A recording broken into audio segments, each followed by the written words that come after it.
তারুণ্যের উৎসবকে কেন্দ্র করে নেত্রকোনায় আয়োজন করা হচ্ছে যুব ও পিঠা মেলা। বিস্তারিত জানাতে সরাসরি যুক্ত হচ্ছেন সহকর্মী জিয়াউর রহমান। জিয়াউর, মেলায় কি কি পণ্য পাওয়া যাচ্ছে আর দর্শনার্থীদের কেমন ভিড় দেখছেন? জি,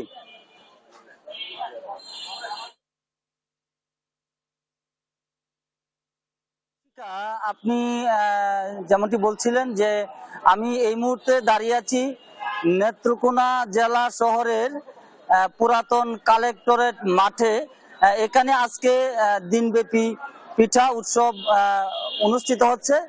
তো এই যে নেত্রকোনা জেলা প্রশাসন এবং জেলার যে যুব উন্নয়ন অধিদপ্তর রয়েছে, মূলত যৌথ আয়োজনে এই পিঠা উৎসবের আয়োজন করা হয়েছে। আর এই উৎসবটি আয়োজন করা হয়েছে মূলত তারুণ্যের উৎসব 2025 উদযাপন উপলক্ষে কর্মসূচির অংশ হিসেবে কিন্তু আজকে দিনব্যাপী এইখানে পিঠা উৎসবের আয়োজনটি হয়েছে।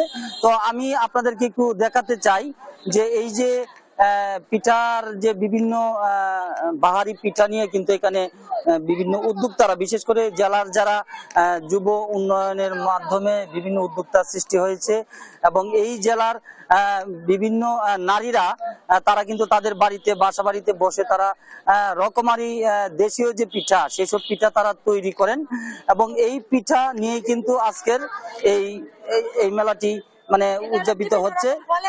তো এখানে আপনার এই জেলা প্রশাসক একটু আগেই এই মেলার উদ্বোধন করে গেছেন। তিনি কিন্তু বলেছেন যে এই পিঠাকে কিভাবে শিল্প হিসাবে রূপান্তর করা যায় এবং কিভাবে উদ্যোক্তাদের এই পিঠাকে বাণিজ্যিকরণ করা যায়, সেই লক্ষ্যে কিন্তু এই মেলার আয়োজন করা।